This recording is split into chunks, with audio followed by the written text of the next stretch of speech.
Hey, Marco. Thank you, everybody, for joining us today. My name is Professor Mike Malloy, and I was a master's in computer science student in 2010 to 2012 here at Georgetown. So I went through the program and started teaching a few years later social entrepreneurship. I now teach a graduate startup internship seminar as well as a graduate internship and professional development course. And I'm going to go through a presentation today to tell you a little bit more about the options you have um, for finding internships as well as earning free credits for them. And if you have any questions, feel free to interrupt throughout the presentation. And so there are kind of three pillars of the Georgetown Entrepreneurship Program, starting with the student experience and ideally introducing all of you to the entrepreneurial mindset. So just a little bit of my background. I was a math computer science undermajor at Boston College, got a job at Deloitte for 4 years. They were kind enough to pay for me to go to Georgetown. I got my master's there in computer science. And then I followed the typical master's in computer science career path to start a social enterprise sunglasses company. And so when I graduated with my master's, I'd been running it for a year on nights and weekends with a buddy of mine, and I moved to the beach in Delaware to sell sunglasses for the next 5 years. Uh, had an interesting entrepreneurial journey. Ultimately, I learned, there are for-profits, there are nonprofits, and then there are no profits. And the business didn't work out, and I went bankrupt at 30 and learned a lot of humbling lessons and spent the next 5 years running an incubator program for early stage social entrepreneurs at 34th and Prospect Street, so a few blocks from campus. And did that for 5 years. There was a small global pandemic you might have heard of.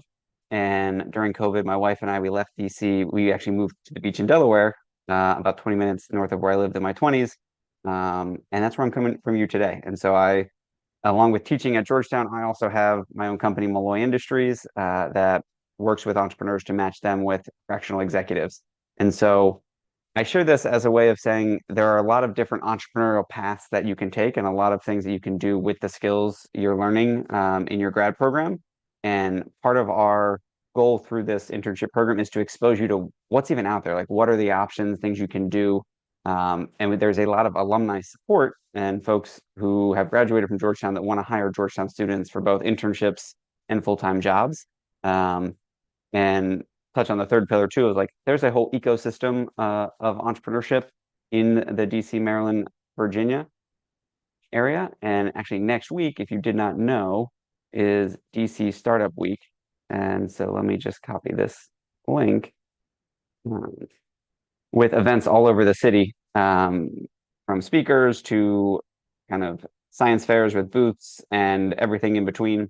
And it's a great way to kind of see what's out there. And so to give you a brief overview of the Georgetown Startup Interns program, there are three pillars. There's the experiential learning of what you're actually doing in the internship. Typically during the semester, it's about 10 hours a week. We also offer this course during the summer when it's typically 40 hours a week, kind of full time in a little bit of May, mostly June and July with a week there in August.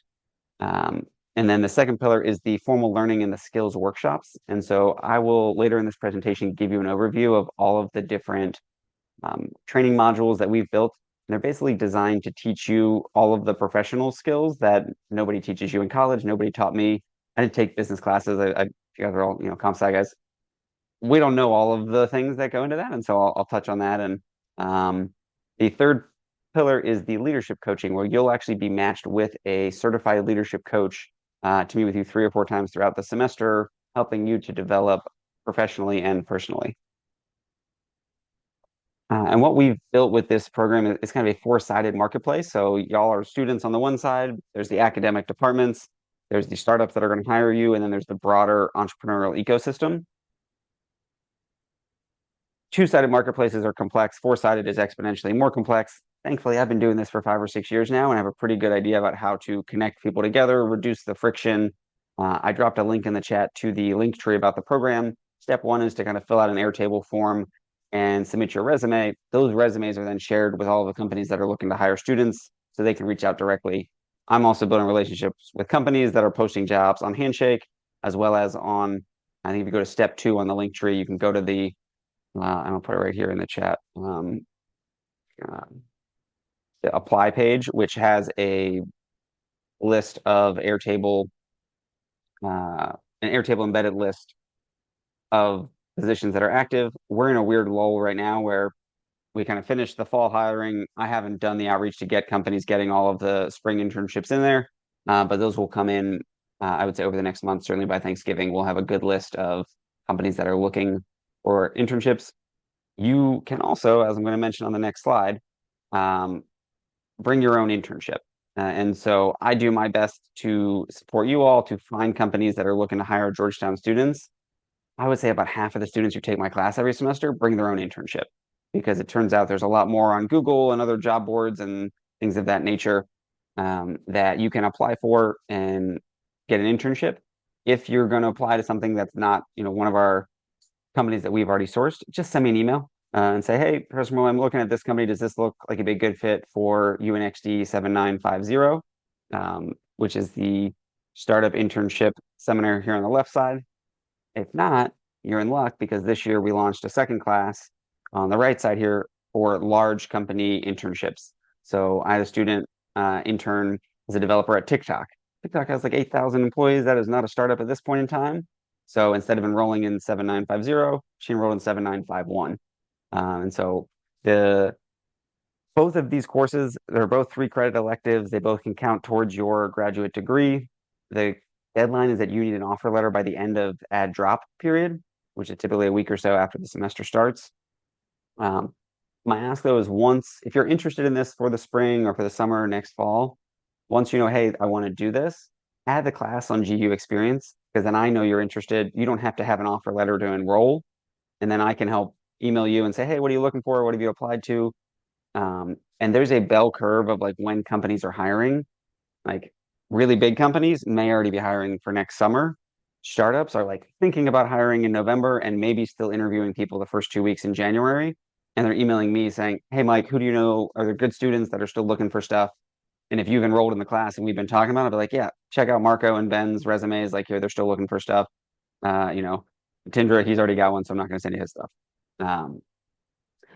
Each of the classes has a series of asynchronous workshops that we'll go through, kind of the topics. The assignments are due every Sunday night at midnight. And so you have autonomy throughout the 168 hours of the week. When does it fit in your schedule? It's like 3 to 5 hours a week. You're watching a few videos, reading a few articles, taking a 5-question quiz, which is not hard if you watch the videos, like it's just to make sure that you're doing the work. And then every 2 weeks, you're doing a 1-page reflection paper.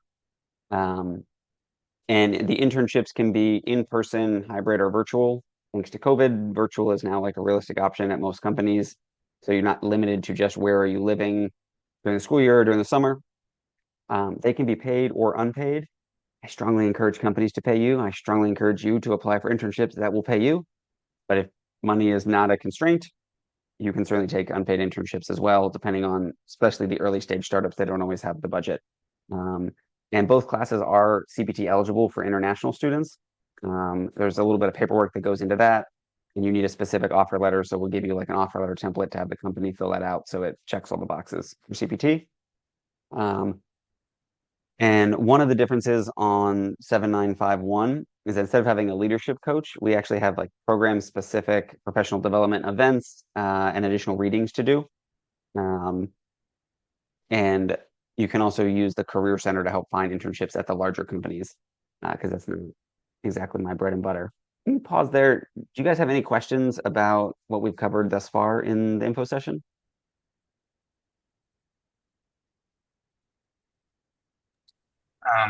My question would have been kind of, if the company isn't necessarily a startup, but you've covered that with the other course. Cool. So they're very helpful. And Marco, we created this because there was enough students over the past few years. We're like, hey, I want to go work at this large company. And there's a lot of international students who need the 3 credits and the visas and everything. And even if you don't, the professional development and training, and I'll kind of get into what those modules are. Hmm. We will have a virtual startup career fair in February, so right before spring break. That's a great place if people are looking for summer internships as well. And one of the cool things we do with this course is build a community of practice where it's not just computer science majors. Like I did an info session like this yesterday for the CCT program, the Culture, Communication, Technology. Right now, this semester, we have some Masters of Science in Foreign Service, some IT management, some HR management, I think learning design and technology, and you're all on Canvas together. And part of the reflection papers is you're going to submit your own, and then you're going to add one or two comments on your classmates to actually see what they're doing and experiencing in their internships. Um, it creates kind of a multi-directional learning opportunity. It also, I have found, exposes you to things that, hey, that really interests me, what they're doing in that, IT management internship at a different company, or hey, what that HR person doing is sounds terrible. I would not want that job. Great. You don't have to. Because part of the goal of internships and getting these exposures, especially working at startups, is you're going to wear a lot of different hats. And some of them are going to fit great. You're like, oh, this is my zone of genius. It fascinates and motivates me. I love it. I want to do more and more of this. And some of it, you're going to be like, this thing sucks. Like, I hate doing Excel financial models. And like, I would never want this to be my full time job. I'm glad I figured it out in a semester or maybe even in a few weeks. So you can avoid perhaps certain roles, you can avoid certain industries or certain departments as you think about both the job you want to get right after graduation, as well as what do you want to do over the next 5 or 25 years of your career. Um, and throughout the course, we're looking for ways to kind of pull on threads to connect what you've been learning in the classroom to what are your strengths, what are the skill sets you have, and then what trajectory do you want your career to go on. And there is some kind of zooming out reflections. Like I've been meeting with a lot of students this week, and two of my questions are like, what do you want to do right after graduation? Okay, cool. But then what do you want to do over the next 25 years of your career? And I bet none of you spend any time thinking about 25 years from now what you want to have accomplished. And so to create a little bit of time and space to think about that can really change where you go. And I will share that when I was a 20-year-old undergrad, clean shaven computer science major, I decided that by age 40, I wanted to be a college professor. I liked that role. I kind of got the vibe. And Professor Alvarez, one professor said, well, if you want to be a computer science professor, you have to have a sweet beard. And so like I've worked on that. And what's interesting is like I don't teach computer science and I don't know that I would be qualified or want to. I teach entrepreneurship and I teach how to, you all cannot suck as an intern. I'm not guaranteeing you're going to be the best intern ever, you're going to be the best, but you're not going to be terrible. We're going to give you all of the foundational skills that nobody's really taught you. There's a great segue. There's how to enroll. I don't want you to go to Goldman Sachs or Deloitte. I want you to try startup land. Um, and what's covered in the course are these practical professional skills that nobody's teaching us. And so the very first week, we're going to do a Clifton Strengths Finder assessment, and it will identify your top 5 strengths, and we'll have you reflect on, like, have you seen those show up in the work you've done previously? And now that you're in an internship, how do you think you can use those strengths to do a better job? We'll also talk about habits and like lifestyle design and how to have a healthy lifestyle where you can be effective at work and also enjoy life outside of work. We'll introduce you to the concept of your personal brand and, what are people saying about you when you're not in the room? I got feedback as a 22-year-old at Deloitte that my boss was like, well, you're the guy who comes in 3 days a week with stamps on your hand from the bar you went to the night before. And I was like, oh, that's not really the personal brand that I wanted to have here. How do I do it? And well, the one thing I learned was as soon as I get into the bar, if I go in the bathroom and scrub it off, it usually comes off right away. But there's other things you can do to increase your personal brand, and you want people to say positive things about what it's like to work with you when you're not in the room, because ultimately that's how you get promoted. That's how you get more responsibilities. We'll also cover this Venn diagram here on the right is a Japanese word, ikigai. And it's about finding your purpose in life by answering 4 questions of what do you love to do? What does the world need? What are you good at? And what are people willing to pay you for? And when you zoom in on that, you start to find some things that are pretty interesting for that career trajectory. And then we get into the core professional skills. How to work remotely is absolutely something everybody, especially computer scientists, should know. Um, and there's a module on emails with a variety of email templates to how to communicate effectively. It's like, you know, I don't know that I actively have the technical skills to do all the coding, but I had them. But what I also had was the ability to communicate interpersonally with people and translate technical stuff to non-technical colleagues. So my first 4 years at Deloitte, like I was largely a project manager dealing with the tech people and the business people and the client and like smiling and nodding at both of them as they might be upset at the other one and kind of translating that. And like that skill set also meant that like I didn't want to be in the basement of the computer lab, like jamming on code till 2 in the morning. I want to go out and talk to people and facilitate communication and ways to collaborate and things of that nature. I'll also have you all leave me a voicemail and teach you how to say your name, your phone number, a brief message, and slowly repeat your name and phone number because nobody listened the first time until they knew why you were calling. And then end it with have an awesome day. If you cannot type 60 words a minute, you are required to take typing lessons on your own throughout the semester because as grown-ups, especially computer scientists, like the faster you can type, the faster you can do your job. That's a core skill I want everybody to have. And we'll go into meetings, how to run them, how to set up agendas, how to take notes, how to follow up afterwards with action items. There's a very snazzy graphic here about good meetings have a diamond shape where they start and they kind of diverge. And then as you get to the end, they converge. The acronym BAMFAM is very important. It stands for book a meeting from a meeting. The goal of every meeting, whether it's an internal or an external or with an advisor or classmates, is to get the next meeting. And so why not save 2 or 3 minutes at the end? Hey, let's look at our Google Calendar real quick. Hey, does next Tuesday at 2 or no? Okay, let's do 2:30 to keep the conversation going. And again, be effective in a professional setting.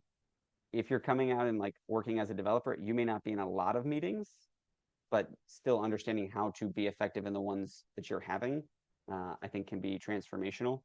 And a lot of this, especially the how to work remotely, ties into some of the concepts I learned from Cal Newport. He was one of my professors, and I've read several of his books, including So Good They Can't Ignore You, about how to acquire career capital by adopting the craftsman mindset, by getting so good that they can't ignore you.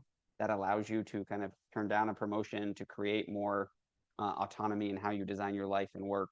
And I'm a firm believer that by the time you guys have 10 years of career experience, like you don't have to have just one job and work in an office and do things like if you're smart and you know how to do things efficiently and communicate, you can do it from home. I have been working from home at the beach in Delaware for 4 years now. It is great. I have a wife and a 2-year-old. This is like thoughtfully designed as a 38-year-old man because I did a lot in my 20s and early 30s that I have relationships and skills and the ability to connect people. And so, again, that's part of my thesis of like how I can help guide you on this entrepreneurial journey. I'm not saying you got to be the next Mark Zuckerberg and start something awesome and sell it for $1 billion or whatever, but you could probably be a pretty great like fifth or 25th or 100th employee at a fast growing company, learn a lot because when you're young, you work to learn. When you're older, you work to earn. And so as you think about the career paths you want to go on, where are you going to learn the most? Where are you going to work for a manager or a CTO or somebody who you want to be when you grow up, that they can nurture you and coach you and mentor you, and you'll also get some great experience, using specific coding languages or integrating software, whatever it is that you want to be doing, such that when you move on to the next thing in life, because spoiler alert, you're probably not going to have one job for 40 years and climb the corporate ladder like our parents or grandparents. Um, Part of my advice is, every 3 to 5 years, you should radically reevaluate your entire life. What city do you live in? What company do you work for? The role, the department, who your friend group, your hobbies, basically everything except your spouse. You pick a spouse, let's keep that one for life. But the idea that you can move along and try different things, and the last safe investment you can make is in yourself. And so these skills you're acquiring that I'm trying to teach you through this course and through these internships, you get to carry them with you forever. Like I, in 2 sentences, hinted at like I went bankrupt at 30. Yeah, that kind of sucked, but holy cow, did I learn so much from 25 to 30 as a CEO of a company that I never would have learned as a Deloitte consultant or investment banker or a random developer on the bottom of the totem pole. And so putting yourself in positions where you can learn and grow, great. This slide is a example of one of the modules. There's a couple of videos to watch. There's a few books or a few articles to read with additional resources. Later on in the semester, we get into networking, how to set up a LinkedIn profile, informational interviews with people who are further ahead in their career to kind of understand how did they get where they are. And we'll also go into emotional intelligence, kind of how to read people's body language. Quick pro tip, the eyebrows are in cytometers.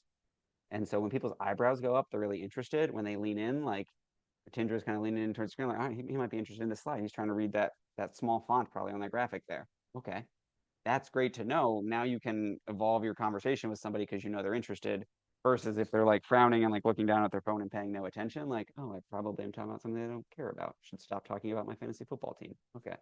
Um, and with the networking module, we're actually going through that this week, or I guess next week, but next week is DC Startup Week. So everybody has to go to an in-person networking event and talk to two strangers. That there's a spectrum of how terrifying that is to you. And the goal is to make it less terrifying. you don't have to be an extroverted social butterfly, but to understand how to, in a few sentences, say kind of what you do, what you're interested in, and how to just like ask questions and listen and genuinely build relationships that aren't transactional, but it's more like, hey, what can I do to help you? Or just sharing ideas and then learning the art of following up, like, hey, Ben, it was great to meet you at that info session. Let me know if you have any questions. Just a little short email. Um, go from there. The last kind of set of topics we cover are around sales, marketing, presentations, and career experience. And where your actual career experience is the tenure, which is the only thing you can control, is how many years you've worked somewhere. You can increase your skills, you can improve your personal brand, and you can improve your executive presence. And how do you show up with posture, body language, nonverbal communication, um, such that people will take you seriously more so than they may otherwise. And there's a circle there because it's kind of like the FedEx logo. And if you didn't know that the FedEx logo has an arrow in it, hopefully you see it now and you will never unsee that for the rest of your life.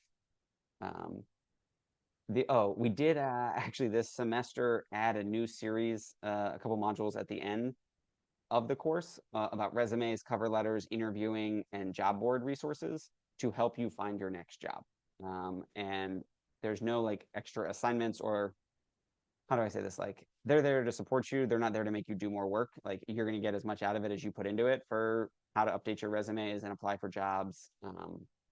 But the goal of this course is to set you on a path where like you can be very successful. You can go get the next full-time job after graduation. You also get a LinkedIn badge saying you are Georgetown Startup Intern Certified, which is something you can put on your resume and turns out to be a pretty good talking point in interviews with future jobs, not only about what you do in your internship, everything you learned in this class and these skills that you have that you can now articulate how you can bring them to bear in future jobs, including, I'll give you a quick preview for one of the interviewing pro tips. There's something called the STAR technique. It stands for situation, task, action, results. And so many times in a job interview, someone will say, tell me about a time when you faced adversity and you overcame it. Instead of giving them a one sentence answer, you can prepare before you show up 3 to 5 star stories that usually take 2-ish minutes to answer pretty thoroughly. Talk about the situation you were in, what was the task you had to do, and then tell me about the work you actually did, the actions you took. And then the result is really, so what? Like, what was the outcome, the result of you doing this, and framed in a way such that the hiring manager listening to it can be like, oh, like we need somebody to help us with that at our company. This person already knows how to do it. They achieved the result at that internship. Okay, maybe they can achieve it at our company as well. And it's worth noting that, like, this is true for a lot of things.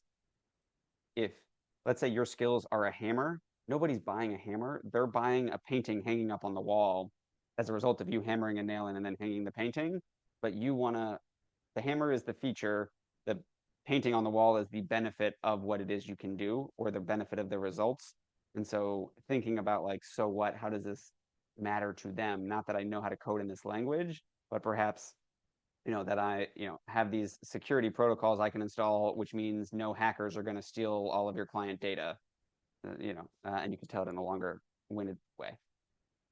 And then just some impactful numbers. I've been running this program for 6 years now. We've had almost 450 students sign up, 179 companies, 137 students going through the program with 10 cohorts. And it's about 40 hours of work plus some skill modules, some reflection, and leadership coaching each month during the semester.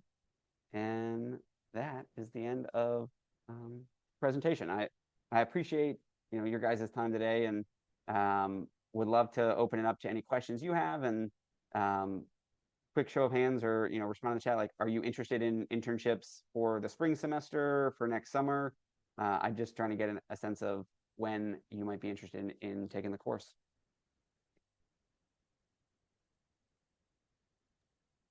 For me, it's the summer. Okay, Um,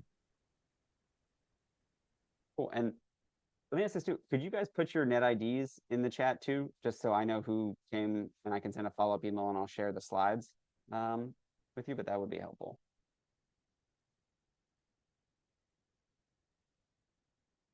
And Natindra, are you looking for the summer or spring? Thanks, Ben. Hi, Professor Malloy. Um, I'm actually like graduating this June, so I'm also looking for a full-time job as well. So I'm like open to summer internships as well. Yeah, All right. Uh, I just put a link in the chat there so you and everybody can look at this. This has a lot of resources, even if you're not in the class, for resumes, interviews, cover letters. But then there's several job boards on there. And so if you scroll down to the bottom, I scrape like a whole list of venture capital firms, job boards for all the companies they invested in that are actively hiring. It is a little bit of a choose your own adventure where you want to go. But as you're looking for full time for next summer, and feel free to share that with classmates too, other people. I get several emails a week of people who are looking for jobs, and that's kind of how I try to direct them where they can go. sure. Awesome. Um, any other questions, comments, feedback, things I can do to help you all kind of understand next steps for applying for the internships, enrolling in the class, things like that?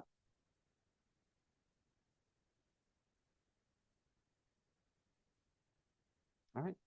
If not, thanks, guys. I appreciate your time. I'll send a follow-up email with a link to the recording and the slides. Please share this with your classmates. Like I always love teaching computer science, guys. Like I feel like I understand you a lot more than some of the other programs that I may be teaching. So yeah, and if you have questions in between as well, let me just drop.